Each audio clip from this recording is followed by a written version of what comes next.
Welcome back, ladies and gentlemen. Cover one, Draft Weekly. John Helmkamp, my buddy, as always. Daniel Harms. I am so sorry that we missed last week. I was traveling. I was feeling like crap. It just was not in the cards. We couldn't make it happen. But after a 1 week hiatus, we are back on the mic. Happy to dive into stuff, man. It is full on draft prep. We got pro days going on. There's all kinds of chaos happening in the streets. JJ McCarthy is searching up draft boards. It's a wild time, man. This is what we live for. We're here for it, buddy. How you doing? I'm doing good. I mean, this last month is really the hit at home for us. We got going to this a little bit later in the process from where we want to get. Right, we want to be a little bit more involved in the whole getting to all these prospects. And one of the things that I want to focus on next year for you guys is getting a hold of tape earlier and deeper tape, so we can actually get on a lot of these guys that we're not going to be able to hit. And that's one of the things with today that is going to have some struggles, because there would be some guys in my top 10 if I could actually watch tape on them. But yes, that gives away what our show is going to be about, right? We're going to talk about some offensive tackles today. John, how do you feel about that? Oh man, I love it so much. And hey, I echo the sentiments that you have. We love this stuff, but without knowing that I had an outlet for it, I didn't dive super hard into the tape early this year like I would if I knew that we were going to have this show. So now that we have it, we're excited. We're going to do the best that we can throughout this draft cycle. I think we're still going to provide a lot of awesome commentary. I think we'll be able to shed a lot of light post-draft, also talking to people about how these prospects fit their teams and going into camp battles and all that type of stuff. It's going to be a lot of fun.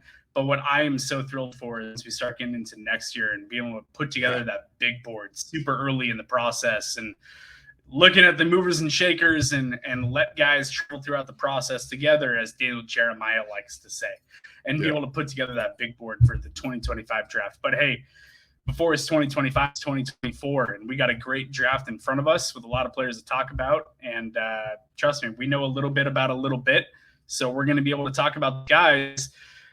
The wide receiver class, I think, is getting all the love in this year's draft class as being the deepest position. But I think these offensive tackles, it might be the deepest offensive tackle class that we've seen in the last decade. I think that it rivals the wide receivers in terms of top-end talent as well as depth. And that's what we're talking about today. We're talking about the big boys, the hog mollies, the anchors on the offensive line, build from the trenches out, as they like to say. And there's a lot of good trench warfare to talk about here. How are you feeling about these offensive tackles? You know, I think that the top rivals the wide receivers. I think it's going to be overall the top is better than the wide receiver group. I think it is. I think I have more first round grades at tackle than I do at wide receiver. I don't think the depth is there. The depth is there though. There's going to be some toolsy guys for sure, but after we get out of the first couple of days of these tackles, it's going to be a little bit sparse in terms of getting some starters. You're still going to be able to find starters at wide receiver down there, but I'm 100% with you. I think we might see a record number of offensive linemen drafted in the first round this year. That's how good this group is. And it's not just at tackle, which is our main focus today. It's you're going to have some centers around there, some guards maybe even that get drafted in the first round. And that's saying something specifically at guards. Centers are a little bit different in that regard, where you get one in the first round, you're like, we're set forever. Like, we're set for the next decade plus, and we're good there. Guard, it can be like, okay, we'll wait a little bit, unless you're Quentin Nelson, then you're going in top 10. So I think there are some of these guys right now that are going to get pushed up into the first round, and this tackle class could also have, 6, 7 guys drafted in this first round, which is insane to think about. So like I said, today we're going to talk about the top 10, and I don't know how you want to structure it, but I think we should clearly start from the bottom to the top and cover in a couple of guys to start. How you feeling about that? Yeah, man, I like it. Let's go from the bottom up. Why don't we get started with your number 10 offensive tackle, and then we'll start working towards the top of this class. And like you said, I think we've got a really good chance at there being a record number of offensive linemen in general, but especially offensive tackles getting drafted in the first round. I think there's a really good chance if not a high probability, that between the offensive tackles and the wide receivers, that it's going to make up greater than 16 of the first 32 picks. What are your thoughts on that statement? I'm with you. I think we only see offensive players go in the top 10. I'd be surprised if we got a defensive player in the top 10. So, and again, that's saying something. So it's insane. This offensive class is extremely good. So without further ado, let's kick it off here with my tackle number 10. And again, this is not going to be the 100% most comprehensive list because I don't have tape of everybody. I'm sure there'd be some guys that would be in this top 10 if I had all of the tape available. So we're going to start with Patrick Paul, the Houston offensive tackle that we got to watch at the Senior Bowl. And this is a pure upside pick because I don't think that he's ready to come into the NFL and be a starter. But he's 6'7.5". He's 331 pounds. He has 36 and a quarter inch arms. Yes, you heard that right. 36 and a quarter inch arms. And when you have this type of ability, he's a good athlete. He ran a 5.1 340 with a 1.77 10-yard split. He can get off the ball. He's still learning the technical aspects of playing tackle. And I do believe that he's a 1-year sit, let him learn behind some offensive starters you've got. And then you say, all right, let's get you a few spot starts here and there, get you some playing time to get you used to it. But when he connects with his hands, my goodness, it looks so nice. He's got the footwork. He keeps his hips underneath him, and then he just stabs with that hand. And it's like, okay, you can't get near my chest. Like you can't do it because my arms are so long. But the problem is the consistency, right? The hand carriage, you like to see them high and ready. They're not always high and ready in pass protection. They can be a little bit low. You see a lot of these tackles, they have what I like to call the scoop, where they keep their arms low and their hands low, and they come up and underneath. And then you're like, well, he's right in your chest now. You have to be ready and stab. Like the stab, and that's really how you need to be able to transition that. So some of the inside counters as well, he'll turn his hips and his shoulders to that outside rush quickly. And then makes you susceptible to those inside counters when you're 100% turned one way. So that's just some of the things he needs to work on. Natural high pad level, which is not necessarily his fault. We're going to talk about a few guys in this class that have a natural high pad level, and he doesn't engage all the way through his run blocks. But he benched 30 times on the bench press at 225 with 36-inch arms. So this is a strong, powerful guy. When you have those long arms and you have to go all the way down. This is not the Blake Corum situation with 27 at 225, where you got these little tiny things. You got to go up and all the way down with these gigantic arms. So you see the flashes, and when he gets everything down from his drops into his get off, and when he hits everything right, it all looks really, really good. So those flashes are there, and that's why he's in my top 10. Yeah, I get that. He missed my 10 actually, but I hear what you're saying. It is a bit of an upside pick. He has a background in MMA, so the hand fighting is there. I think he's way more polished in pass protection right now than he is in the run game. Absolutely, I agree with that as well. So that's not hard to paint. But of the 2024 draft prospects, he had the highest pass block grade from PFF this year, higher than anybody else. His run block grade, very, very low. So I think it checks out. But like you said, that strength with those long levers, man, you know what they call those arms in the powerlifting world? Those are deadlift arms. Those are not bench press arms, man. That's a long lever that you got to do with those big boys. But he is big. His hands are good. I think his footwork looks pretty clean most of the time. There are still some areas to shore up. Like I said, the run blocking area is something that he's going to need to improve on. But as a pure pass protection offensive tackle, I get it. I think the upside's absolutely there with the size, with the arms, with the hands, everything there. He's got some tools to work with for sure. Yeah, so let's go to get into your 10. Yeah, let's go over it. I'm going to talk about Kingsley Suamataia from BYU. Okay. Who I've got at number 10 on my list. I just really enjoy watching him. I think his footwork looks really good. What he showed at the combine looked good. I think he looked good during the wave drill. The athleticism with there, his ability to stay low and his stance was good.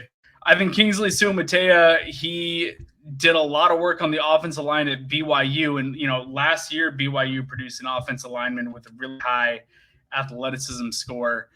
And then Kingsley Sumatea just decided to pick up the mantle and run with it. Yeah. I think that Kingsley Sumatea had a pretty decent week down. I'm going back to Senior Bowl here, but I know there was a few reps that he had at Senior Bowl against Natu Latu also, where he forced him around the outside. He kind of held his arc and forced Latu to take that long way around. I think that I see some pretty decent footwork from him and an ability to stay pretty sound on the inside, which I like from an offensive tackle. There are some inconsistencies, but I think the size is there. He didn't allow a single sack in 2022. He's really good as a run blocker. I see a lot of kind of that mean streak, that ability to pull and finish and stuff like that. I don't know. I like him as a tackle. I think there might be some teams that want to kick him into a guard, but I've got him rated in the offensive tackle here as my number 2 tackle on the list. Fun fact, he's the cousin of Penei Sewell, so he's got that going for him also, and that nice tie for a really strong offensive lineman to train with. I think Kingsley Sumatea has a lot to offer on the offensive line. I think that he might potentially even crack maybe a top 50 pick. I don't think he's going first round, but I think top 50 for Kingsley Sumatea might pan out. All right.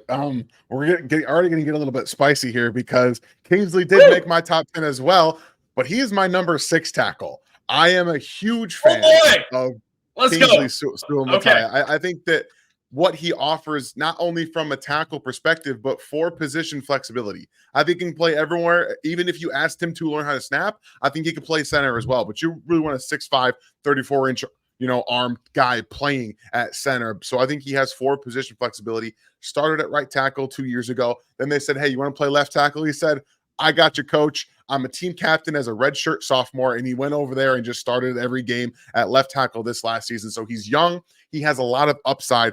And his pass sets are all there. He can do everything from an athletic perspective. He can get out, jump set. He can get back into the 45. I think he has the ability to do those vertical sets as well. That's one of the things you don't always see on college tape. Those guys that have all 3 of those pass sets will go up boards because teams ask you to do all 3 of them, and you have to be proficient at doing that.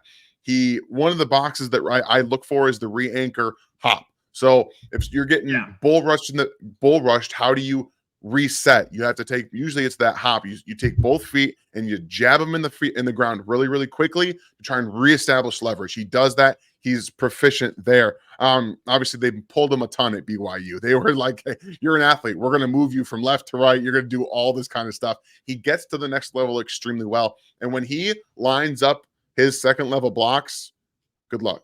It looks like Penei Sewell when he's out there. Yep. He just opens his arms and gets his shoulders on guys, and it's over. They can't do anything about it. So, he does have he struggles with his natural, I think, play strength. You do see it at times. It's not always engaging and like putting him, being able to push guys off the ball. You don't see that get off pad level and then extension all the time. But obviously, he's a strong guy. 31 bench presses at 34-inch arms is a good number as well. So for me, again, I'm much higher on him. I do think he has a chance to go in the first round, specifically to my Kansas City Chiefs, if that's the direction they want to go at number 32. So there's a lot of upside, and I think that he makes a ton of sense, specifically for a lot of teams in this, with how tackles are really needed in the NFL. I think that he's a guy that could be a 10-plus year starter at left tackle. You set it and forget it with that positional flexibility. Love it. I love it. I do. I wasn't sure that he was even going to crack top 10. I thought that I was feeling pretty high on him. And then you go, nah, dude. He's tackle 6. It's like, oh, shoot. Okay. Let's play a little bit. But I love it, man. I do. I'm a big fan of this game for sure. Why don't we do the little me, you, me zigzag here? Let's go to your number 9 on the list and see who you got. Absolutely. So this one for me is Jordan Morgan, Arizona left tackle. I do think he can play tackle in the NFL, but I am a little concerned about his ability all the way through. Obviously, he's a good athlete. One of the issues coming into this year was he was just coming off of an ACL, right? He'd just torn his ACL. It was later in the season in 2022 as well. So we weren't really sure what we were getting with Jordan Morgan. And he came in, started every game for Arizona at left tackle. And like I'm talking about, he's almost at 33-inch arms. A lot of teams have thresholds. So when you're coming in at 32 and 7/8 inch arms, they're like, all right, what are we going to do with you? If you're a really good technician, it's okay because you can figure it out. You don't let guys get to your chest, and when you do, you have quick hands and hand fighting to get them off. Another guy who was the team captain as a senior for Arizona, really fluid mover, and he's another guy that has all three 45, vertical, and jump. This is one of the things that I really look for in my offensive tackles when I'm watching what sets are you doing in your pass protections. The lateral footwork is good. He can get to the second level really, really well. And honestly, he was really good against Laitu Latu. Like, he was excellent. He didn't really allow him to get near him, but it was fun to watch that because Latu always sets up pass rush moves in the first quarter for the third and fourth quarter so we can set up those counters. And it was nice to see how Morgan could do the same thing, because that's what he had to do as well. He had to see what he was setting up and then countered it as well with his hands. So the hand usage is good. He mixes up his abilities as well. He has some ghost hands here and there, and those will just kind of flash one out, see what the rusher is going to do, and then you're able to really get in there. I am worried about his anchor. That's one of my big question marks on him, because he's 311 pounds, so he is a little bit lighter than some of the guys we've talked about who are 330 and above. So he does need that ability to really hop and re-anchor himself. I don't see that a ton. The hand carriage also is very, very wide. He allows guys into his chest with his shorter arms. So that compounds the problem. And when you don't have that length and you have wide, low hands, you're just going to get pushed back in the backfield all the time. That's why we're probably seeing some teams want to push him to guard. But I do think that everything that he does from an athletic standpoint with his footwork and the timing of his hands to be able in the run game as well. I don't necessarily think he's a great run blocker, but he gets on drive blocks to the second level as well. And you can really run behind him in some of these moving type of offensive lines. So zone scheme and things like that, where he's able to maybe not have to vertically push guys down the field, but he's able to get on a line and then allow running backs to pick a hole and find it. So he's my offensive tackle 7. I know that there's going to be some questions about, does he play guard in the NFL, which I think ends up being likely, or is he going to be able to stick a tackle? For me, it comes down to the hands. If you can fix the hands and get those inside and prepared a little bit higher to engage that way, I think he can stick a tackle. Yeah, I don't hate it. I don't have him here because I am projecting him to be a guard at the next level for a lot of the reasons I get that for sure. You said. The arm length is a concern. If you have less than 33-inch arms, there are going to be probably more than half the teams in the NFL that go, "You're not a tackle for me. I'm not going to do it," unless you are just dominant with your technique, with your hand placement, with all that stuff, which he struggles. So to me, I don't have him there, but I get why you're saying what you do, because I do think that he has a lot of upside. Let's just talk about athleticism. I saw this stat on him that I really loved. There's only been 6 offensive linemen at the NFL Combine since 1989 to run a less than or equal to 1.710 yard split at 310 plus pounds. Jordan Morgan is one of those 6. So the athleticism is there. I agree that there are some technique issues with him. I remember watching him against Washington where Braylon Trice got his number a few times, hit him with some kind of hesitation stuff, and it just kind of stonewalled his feet. He didn't really kind of know how to respond to it. So I think there is some technique stuff there combined with the short arms. That is a little bit of a question mark. But in this draft class, if I remember right, he has one of the most snaps at offensive tackle of any of the offensive linemen that are entering this class. I don't have the number exactly in front of me, but I think he was like 2nd or 3rd amongst all offensive tackles in this draft class, most snaps at the position. So he has got a lot of work at offensive tackle. I personally like him better as a guard. So I'm going to kick him inside in that's fair. In which case in my guard rankings, which we'll talk about, I think he'll probably be kind of right up there amongst the offensive guards in this class. But he's definitely interesting. That athleticism is there. He's got a lot of experience. Needs to clean up some of the hand technique that you talked about as well. We will go to my number 9 offensive tackle in this class. Ladies and gents, I'm taking it down to TCU. I'm going Brandon Coleman as my number 9 offensive tackle in this draft class. I'm a big fan of him, and boy, did he blow the doors off the combine with his athletic testing. I don't think there was a lot of offensive tackles in this class, and I think that he gets called an offensive guard. And again, when we're talking about the offensive lineman, it's so interesting, right? Because it's not like wide receiver where it's like, hey, you're a wide receiver. It doesn't matter if you're an X or if you're a slot or if you're whatever, you're still a wide receiver. With offensive linemen, we're talking about them like they're tackles, and we're talking about them like they're guards. And there's a little bit of this give and push, and it depends on the team that they go to and stuff like that. I know that he gets talked about as being an offensive guard a lot. I think Rass has him as an offensive guard, but I don't kind of get it. He has over 34.5-inch arms. His hand size is there. His height, weight, a little bit light, but not bad at like 6'4.5", 313. And then the athleticism that you're talking about with this guy, what he did at the combine, he had a 34-inch vert for a big boy. That's like grading in the 99th percentile amongst all offensive linemen. His broad jump over 9 feet. He ran a 4.99 40 in the 10-yard split of a 1.73. I'm looking at the athletic testing combined with the arm length, and I'm going, you look like a really athletic tackle. Now, I can get if a team wants to get him on the guard, because you get guards pulling a lot of times on these different type of plays, and that athleticism kind of show up a little bit better there. But I'm calling him an offensive tackle for this conversation. We'll see where he gets drafted and what they want to do with him. But I think the athleticism and the size is there for him to be a really good offensive tackle. Brandon Coleman was super interesting to me when I watched his film. I think the footwork was there. I think his hand placement largely was pretty good. There was definitely some inconsistencies as well. And again, that's kind of just repeating rhetoric on a lot of these guys in this draft class. I think offensive line technique isn't super polished, just generally speaking across the board coming out of college. You're wanting to look for guys that have traits that you can coach up and that can grow when they get to the next level with, like you said, that inside jab. You don't want this wide hand position that allows defensive line into your chest. That did show up against Coleman a couple times, but I think that if you can coach that up, I think the arm length, I think the athleticism, there's a lot of traits there for a team to like at tackle or as a really, really high-end guard at the next level.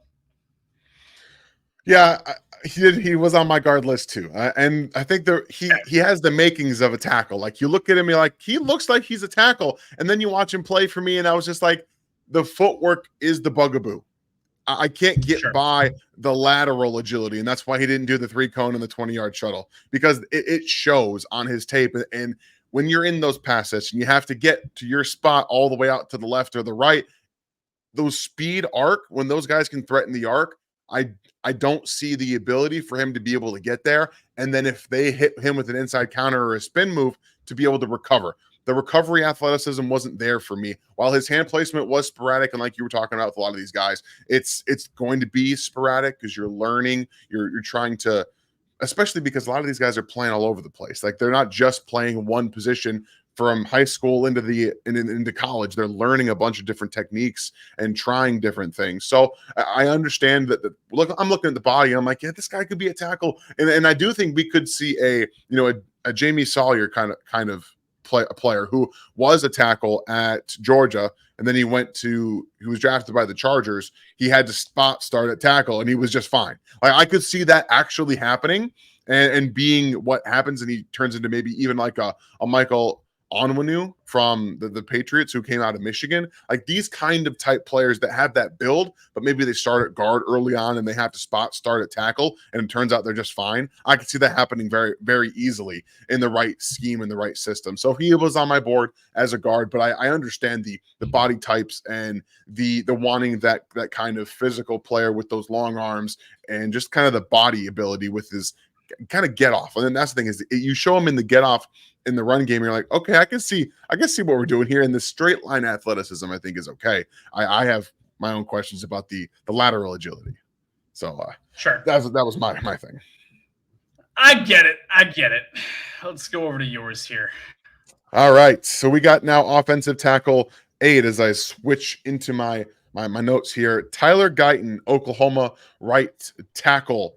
This is another guy we got to watch at the Senior Bowl who was just kind of, again, I wasn't familiar with his game coming out, and I apologize, Tyler. That's on me for not being familiar with your game before I went to the Senior Bowl. And we got to watch him, and he just was extremely athletic. And that's something that I've kind of found out with these tackles that come out of Oklahoma. Just draft Oklahoma tackles. You're going to be just fine. I saw your tweet.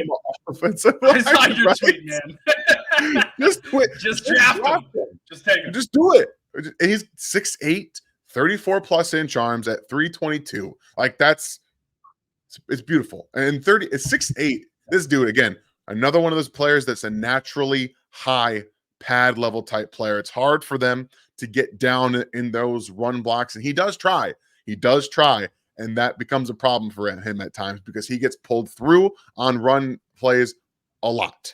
He's very imbalanced as a run blocker, and that's one of the things I was talking about. Like you see him engage, and then those defensive ends find the ball, and whoop, Olay, they just Olay him right by him. It happens a ton, and it is concerning for me, but the footwork is there. The athletic ability is there. 34-inch vertical, obviously 6'8". Take a little bit of an asterisk with that. He's got these long arms at 6'8". And then, he did the agilities too. 7'5", 3-cone, 4.71 shuttle. Those aren't bad numbers. They're pretty good numbers for a guy who's 6'8". So, but when we're looking at his tape, I really liked his lateral movement and his hip usage. So we were talking earlier about guys who will turn their shoulders and their hips to their arc. And when those defensive ends stretch the arc, you turn with them a lot of times, your shoulders, to be able to combat that. The really good ones, the really good athletes will be able to counter inside. He has that recovery athleticism to turn his hips and move with them. He mirrors very well. And I like that when I'm watching Tyler Guyton. And one thing I've always noted about these Oklahoma guys is they don't ask them to be super powerful in the run game. That's not what they asked. Like, if you go back and watch Creed Humphrey at Oklahoma, he was more torque. He was not a power-based player. Anton Harrison last year coming out, I wrote the same thing down. He doesn't have that natural power. They get into the NFL, things change a little bit, and they're asked to do different things. And a lot of these players, at Oklahoma, it feels like they just know how to transition to their run blocking and natural strength. So obviously, I think his best pass set is the 45. You don't see him do a ton of jump sets. You don't see him do a ton of vertical sets, but I think he has that ability with his footwork. The hand fighting is really good. He's always relocating. When you can relocate your hands, you can get off the chest or the shoulder, get back underneath, and always try to refight to get that position. You're in a really good spot. I do have questions about his the way he lets guys into his chest. Again, it's the hand carriage, a little bit outside, a little bit wide, and then the recovery, the re-anchor ability. So that's something that he just needs to get the 2-step down, because I do think he can re-anchor. I just don't think I don't think that neuron always fires when he's getting into the chest and he's just kind of walking back and trying to stop himself. So it's a little bit high. He gets his hands up on the shoulder pads at times, but for me, he's another guy who's also asking to be drafted in the first round. I'm seeing him in mocks all over the place in the first round, but he's my tackle 8. That should tell you how good this class is. Yeah, this class is really good. I'll tell you what. I have him 2 spots higher than you did. I've got him there we go. 6. I like really, it. really like Tyler Guyton. Yeah. I love the athleticism. I love what I see. I love his recovery on stunts, his ability to get back inside and flip his body and recover in that way. I think that's a huge thing. I'm looking for traits, man. I think as offensive lineman, you're looking for traits. You're looking for tools. You're looking for stuff that can be worked with. You want a really good offensive line coach. Be like, I can take that and make it great. And I think Tyler Guyton has that. That size. He's damn near 6'8", 22. His arms aren't the longest in the world, and I say not the longest in the world at 34 1/8. Still plenty fine, man. Like, we're talking over an inch over the threshold that teams typically have for offensive tackles at 33. big hands, big eyes. He's a mover. He can recover. His lateral agility is good. Yeah, he might need a little bit of coaching in terms of hand placement, keeping him in and stuff like that. But I think there's going to be a lot of NFL teams that look at Tyler Guyton and go, yeah, I can work with that dude. Like, that is a ball of clay that I can turn into a top-end offensive tackle, left or right. I think he might just be someone you look at as being a top-end right tackle, and guess what? That's totally fine.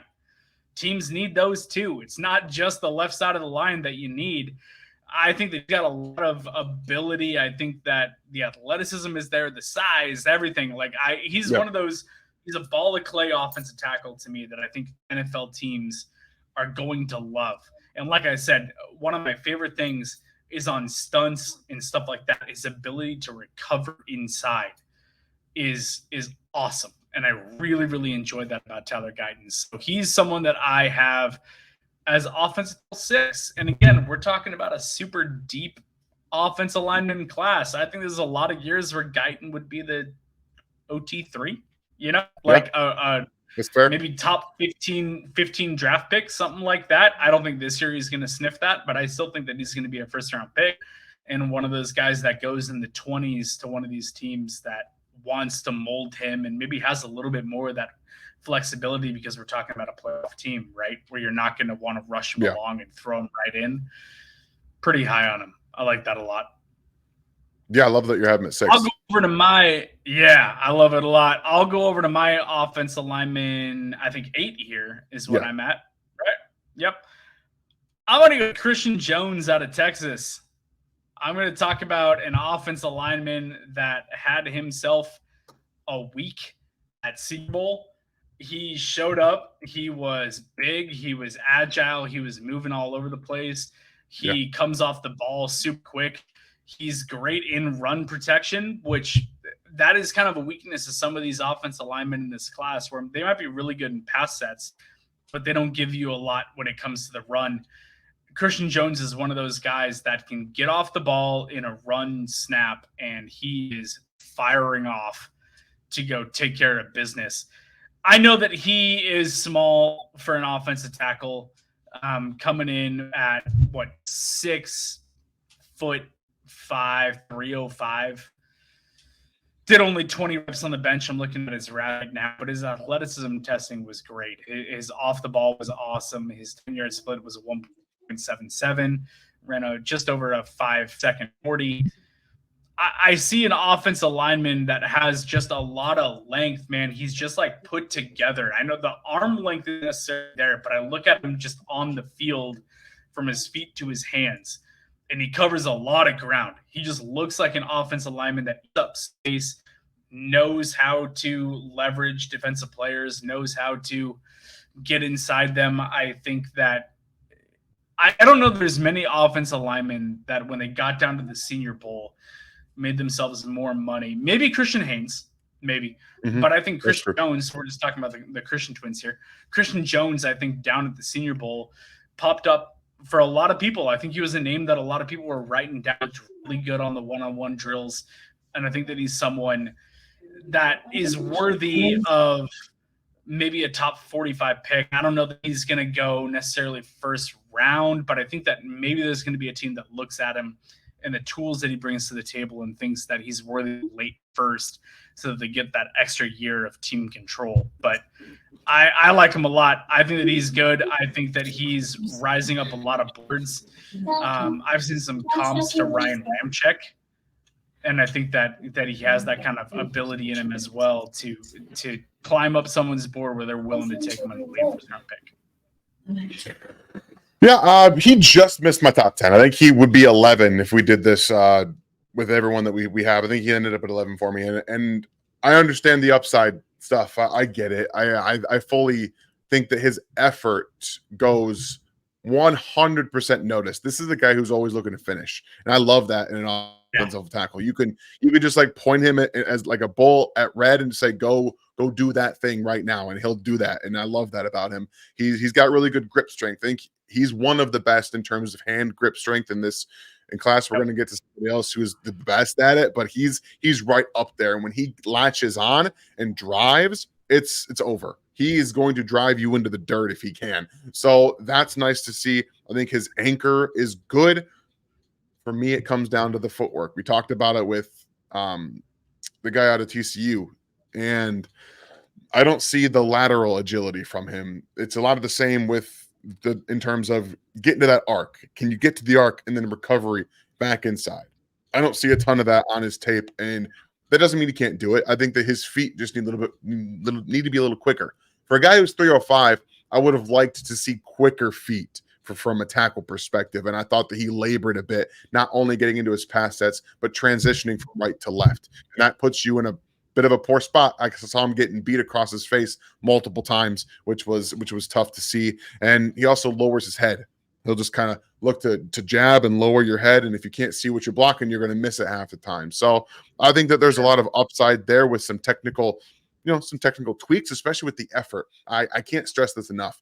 If you get a tackle or any kind of player that will outwork everybody else, you can mold that. You can teach that, and that's coachable stuff. That all of that is coachable. So the technique is work in progress for him, but I understand why you're really high on him, especially with the effort that he gives on every single snap, and I love that. I think that's a big part of it, honestly. Like everything that I've seen with him, everything that I've heard, the dude just works, right? Like he wasn't considered a high pick on the offensive line in this draft class going into this last year, but he puts in a lot of work.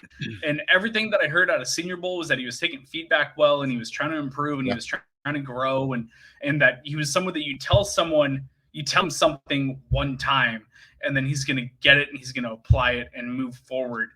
And it's kind of that intangible thing. It's not just on the tape, but he's someone that the more that I hear and the more information that I absorb from the people that have been around him and from the beat writers and stuff like that, I just get a good vibe around him. You know what I mean? Yeah. And that's a very untechnical thing to say, but it is a little bit of the intangible that goes into when you're looking at draft prospects, because you might look at someone that has the exact same talent, but do they have the drive? Do they have the work ethic? Are they coachable? I think that he checks those boxes. Yeah. I do think he is a little bit more of a project in that sense, but I think that he has the hunger for it and the athleticism to be able to take that information and apply it to his technique, where, like I said earlier, a little bit of a ball of clay offensive lineman, but I'm looking for kind of traits, and I think that he's kind of got that ability to take that feedback and grow with it. No, I totally get that. So yeah, I like where your head's at, and I like that he's there up there. So what we're going to do here, I'm going to get to number 7, and we're going to kind of speed this up a little bit, because once we get to the top guys, most of you know what they're really, really good at, and there's a reason they're that high. So my number 7 is J.C. Latham, offensive tackle out of – see, there we go. And now we can just kind of go through this really quickly. So we got him at 7. This is the exact same. Alabama right tackle. I know there's people want to kick him inside. I think he'd be an all-pro guard. I legit think he could be an all-pro guard. But I'm also of the opinion that he can stick it at right tackle in the NFL, and I think he can play. He has the best grip strength of any tackle that I've watched over the last 3 or 4 years. It's insane. His hands, 11-inch hands. They're huge, and it shows on tape. He can just grab. They're basically 2 of mine, man. Like they're just huge. It's insane. Yeah. I was watching more of him today, and he has an incredible abdominal strength as well. The ability to combine his grip strength with his torque ability from that hip and the waist over is insane. I think he's got the most amount of torque in this class, and there's a lot of guys that have that torque. It's just that ability to move your upper body with your hips and your core and just drive guys into the ground. Again, he's really good I think he's a good technical player with his hands as well. My problem with him is that he lunges a lot. He is consistently lunging at everybody in run blocking, in pass protection, and that recovery footwork is a little bit slow. You can see when he gets into his pass sets, it's more of it's like a gallop. It's like a horse just kind of getting back a little bit, just just trotting out there. He's not really in a rush to get back there, which at times is going to be a problem when you got these speed guys coming around the edge that can really stress your right foot getting back to your spot first. So pop in his hands. He delivers them to the chest, and he does carry his hands good. He carries them well. And you do see them get down at times, but I think for the most part, he tries to keep them up, and he is an absolutely built guy, 6'6", 342 pounds, and he does not move or look like he's 342 pounds. So when you have all of that, I do think he can play. I don't think he's going to play left tackle in the NFL. I think he's going to be a good right tackle. That's where I have him, and that's the reason he's at 7 as well, because I don't see a ton of real upside with him to get onto that left side. I think he can be a legit right tackle, and that is probably going to be it for him unless they kick him inside. I think NFL fans need to kind of distance themselves from this thought of if you're going to draft a tackle, they have to be your starting left tackle. Because there are 5 positions on the offensive line that all need to be very, very good. Okay. JC Latham is very good on the offensive line. And if he's your right tackle, but he's an anchor on that right side, cool. Let him be that. That's great. There's nothing wrong with that. What I think is a little bit funny is I think Latham, like a lot of offensive linemen, he seemed to trim down a little bit for the combine when he got to his pro day the other day. Yesterday, I think, was their pro day at Alabama. He was 4 pounds heavier. He was 346. So he did a little bit of cutting for the combine, beefed up a little bit after that. But I think with him, he's just a smooth operator. He's very, very agile. I think his feet are quick. I think he's got a lot of power in his hands. I think that he, like you said, has the ability to be potentially an all-pro right tackle. I think he's just an anchor on the right side of an offensive line for a lot of teams. And there's going to be a lot of teams that are really high on him. I think that this is a guy that could – I don't know. If you told me that he went in the top 20 picks, I wouldn't be surprised. I think there's a really good probability of that happening. I know that we've got him – at offensive tackle 7, but if you're telling me that other teams have him at T4 or 5, I would get it. Like I would understand. Yeah, absolutely. Especially if they're looking at a right tackle. If that's the position and need that the team needs, hey, let's talk about the Chargers for a second. What if they trade out of that pick and they move down? You got left tackle secured. They need a right tackle, and there's somewhere in the 15 range. I could see Latham being their pick. Absolutely. That wouldn't surprise me at all. So I think depending upon the team need and the position on the offensive line that they really need that guy to be, I think JC Latham could be a top 15 to 20 pick, and it wouldn't surprise me at all.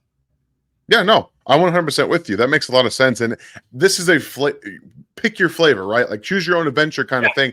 A lot of these different tackles are going to be higher on other people's boards than they are, and that's fine. I'm not going to argue too much. Like I really don't care. They're all fantastic players. So let's do a quick recap of our 6 through 10, and then we're just going to list our 1 through 5 and kind of talk about some of the things that stand out, because I think that we've talked about some of the top guys in this class for the Senior Bowl getting ready for, and I really wanted to get a better understanding of the 6 through 10 guys, because those are the lesser known film grade and technical aspects. So 6 to 10 for me was Kingsley Suamataia, JC Latham, Tyler Guyton, Jordan Morgan, and Patrick Paul. I think it's absolutely hilarious that I think we have one name in common on that list. So 7 through 10 for me: JC Latham, Christian Jones, Brandon Coleman, Kingsley Suamataia. So 2 in common. And then, no, I'm sorry. 6 through 10 is Tyler Guyton at 6. Sorry. JC Latham at 7, Christian Jones, Brandon Coleman, and Kingsley Suamataia at 10. All right. Here we go, guys. Top 5 offensive tackles on our boards. Number 1 for me is going to be a little surprise to people. It is Olu Fuaga. He is my 1. Joe Alt is my 2. Taliese Fuaga of Oregon State is number 3. Troy Fautanu is number 4, and Amarius Mims is number 5. Oh, baby. Do we have a little bit of difference? I like it. I like it. And I love to see it. I've got Joe Alt as OT1. I think he's a massive human being. And listen, I'm not going to just wax on poetically here. Let's go. Number 1 is Joe Alt. Number 2, Olu Fuaga. Number 3, Troy Fautanu. Number 4, Tali Fuaga, number 5, Amarius Mims. That's how I have my top 5 offensive tackles. And honestly, you could have this almost however you want, in my opinion. I'm not going to argue too much. It would not shock me if Amarius Mims turns out to be the best tackle of this entire group, by the way. Sure. I know he only had 8 starts in his career. Everything you need to know about this player was 2022 against Ohio State. Comes off the bench for an injury after not starting at all, not playing, and was the best player on the field outside of CJ Stroud. In my opinion, he was the best player on the field, which was incredible to say in that football game that had CJ Stroud and tons and tons and tons of NFL players in that football game itself. So he's a lot of fun to watch. He's growing as a run blocker, and he's growing as a player. And he's already one of the most technical and well-rounded pass blockers in this class. What do you think about Amarius Mims? Are you of the same opinion? I'm absolutely up there, and I just want to talk about his arm length, man. I'm sorry for dropping the cuss word, but let's talk about it. Everyone else in our top 5 has between a 33 to a 34.5-inch arm length. Amarius Mims has a 36 1/8 arm length and 86 6/8 wingspan.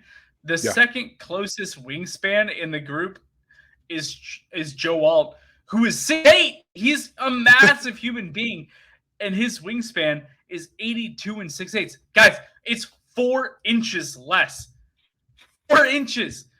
Amarius Mims, his wingspan is just, insane. I can't even hyperbolize the size of this guy's arms and wingspan and the ground that he takes up. And with those giant wings, he doesn't look out of place. It doesn't look lanky. It's not like he's like some monkey that's just like swinging his arms back and forth.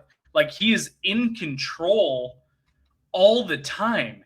And he's so athletic, and he's really, really polished.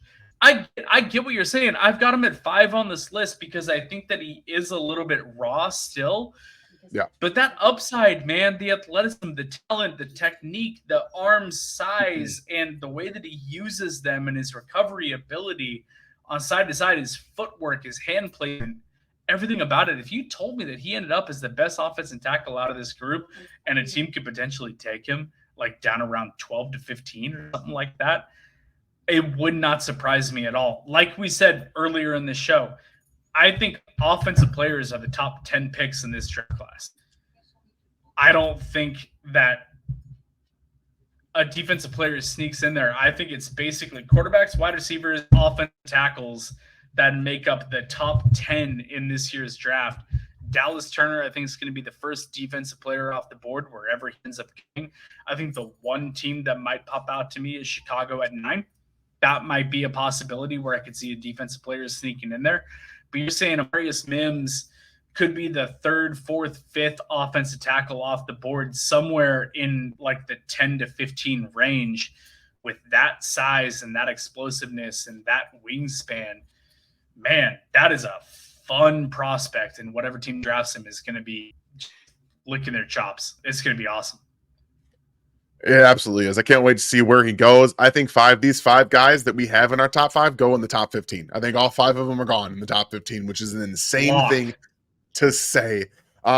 We've already waxed on about Taliese Fuaga and Troy Fautanu in our getting ready for the Senior Bowl show that we did. So we're not going to do that for you guys today. I could, trust me, I could, but I'm not going to. We could wax poetically for the next 45 minutes. That would not surprise me at all.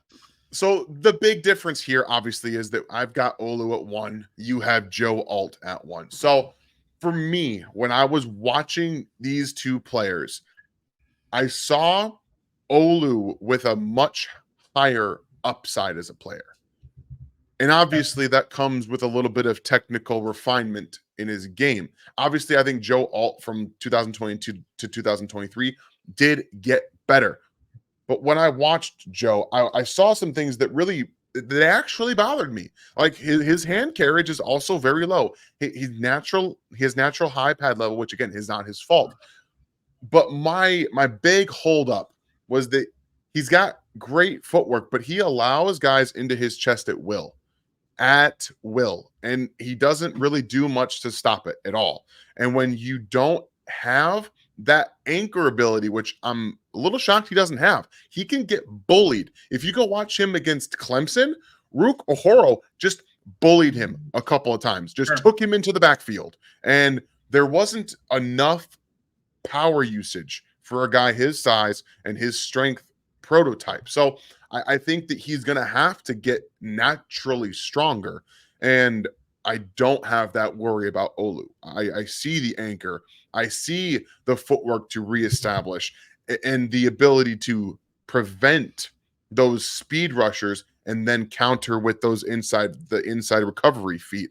He's like I said, he still has some technical stuff to work on with his hands and his hand carriage and his hand location. These guys are all going to be the same. There is not I think that there is one true technician with the hands in this class, and it's. Can I guess funny. It? Go ahead. Tali Fuaga. I think that Troy Fautanu is better than he is with his hands. I can see that. Personally. I think they're both right up there. I love both of them so much. Yeah. I like it.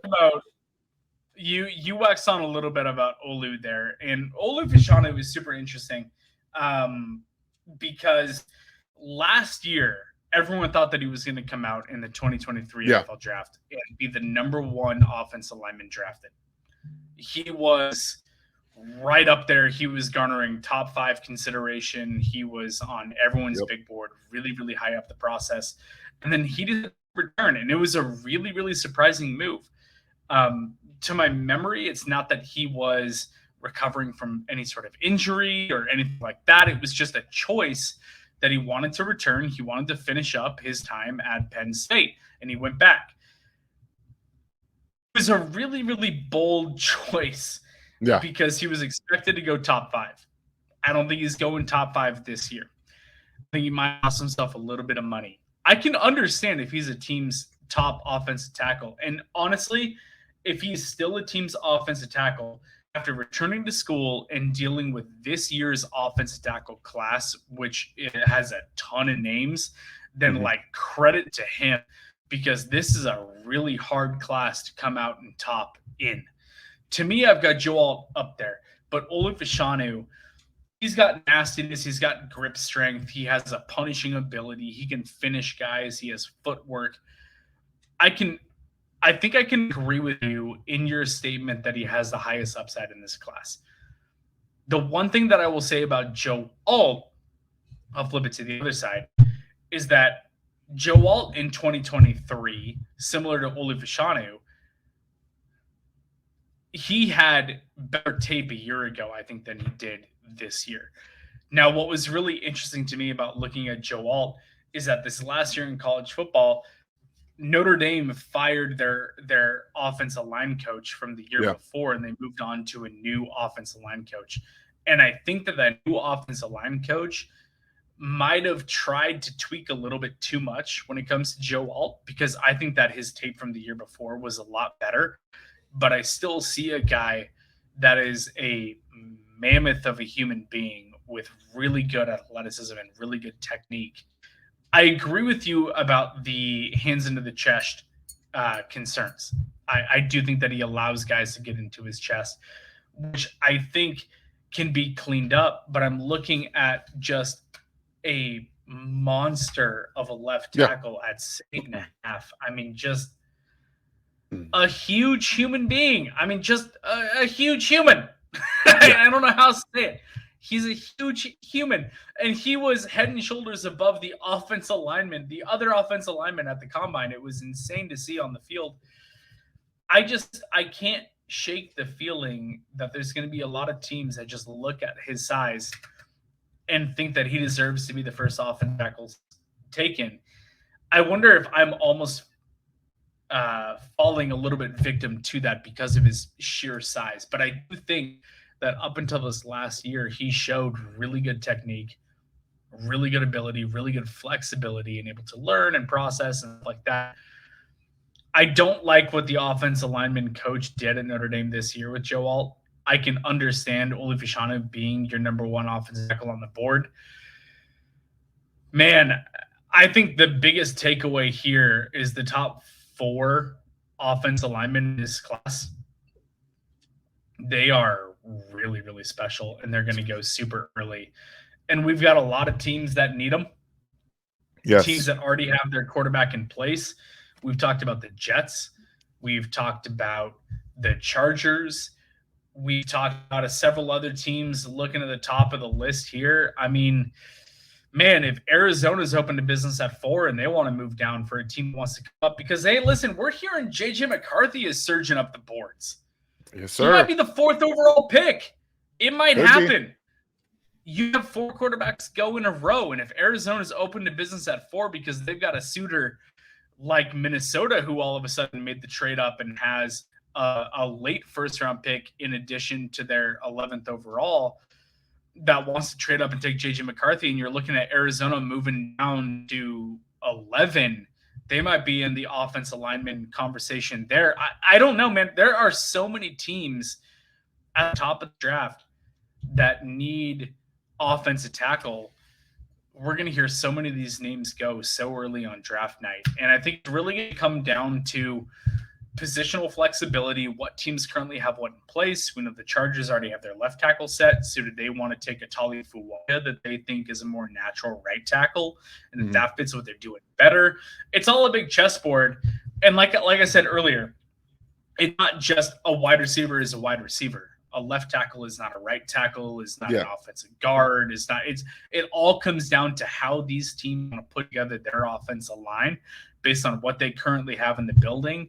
If you told me any of these top 5 guys were the first offensive lineman drafted, it wouldn't shock me just based on the needs of the team that is drafting. Yeah, and I know there are some teams that have Taliese Fuaga as their offensive tackle 1. Like it really is, how is your offensive line constructed and how do you plan on building it? I do think this year is a one-off as well. I don't necessarily think we're going to be seeing offensive tackles, offensive line classes like this going forward. So what does that mean? That means teams are going to be drafting them in the first round.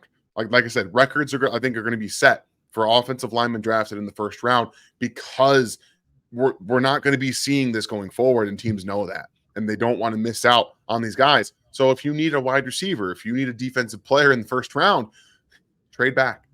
Let these teams go up and get them, and you're going to be able to build some draft capital into that and then still get the player that you likely want, because especially if you're set at offensive lineman. Granted, every team needs offensive line play. So maybe we all just sit here and just draft them and build your offensive line, because it's not a bad thing. Look at what the Eagles have done with their offensive line. They've done nothing but build through the trenches. It's worked pretty well for them going forward. So I think that might just be what we see in this class. Just a ton of offensive linemen drafted. And I can't wait to watch it. This is going to be one of the most exciting drafts I think that I've ever been a part of, covering and being able to break down as it happens. I can't wait to hopefully get some more tape. I want to get, I'm not going to butcher his name on here because I won't do it. But I want to get Yale. I want Yale tape so I can watch. I want to watch. I think it's Kieran. Yeah, I want to watch Kieran, but I haven't been able to watch him. So I just I want to. So that's why he didn't make my top 10, because I think he probably would have if I had more tape. But I agree with you. I've got him honestly right now. I have him at 11. But I agree with you that I need more on him. And I also agree. I'm not going to butcher the guy's name on this podcast. He is the Yale offensive lineman with the first name Kieran. Last name, I'm not going to even attempt. But by draft night, I will have it down. I promise you that. I'm going to find some sort of clip. I'll figure out how to pronounce it. I'm sorry to you, Kieran. It's not personal. It's a matter of availability, but we like your game. We're going to figure it out. I think that this draft has the potential to be one of the most chaotic first rounds that we've seen in a long time. I think there's going to be a lot of movement. I'm hoping to be there, man. Yeah, I know you are. I hope that it gets approved, and then we get those credentials and we get on site. And then I'll just be geeking out on this stuff for 3 straight days over there in Detroit. It's going to be a good time. Love to see it. I think there's a lot of moves that are going to shake down. We might need to have a segment in one of these upcoming episodes where we talk about potential draft moves that we think could make sense. I think that'd be a real fun thing to talk about. I've got one in mind already that I'm chomping at the bit for, but I'm not going to say it right now. So we're going to wrap this up for our offensive tackle segment. Really appreciate you, my boy, Daniel. We got a lot of offensive tackles in this class that are going to be a lot of fun to watch. I think the draft is going to be absolutely wild. And next week we'll get into another segment. We'll get into another position group, and we'll start closing down. The draft is 5 weeks away. We got a lot of ground to cover. Yeah, we're going to get there. Thank you so much for listening. It is John Helmkamp, Daniel Harms, Cover One Draft Weekly. We will catch you guys next time.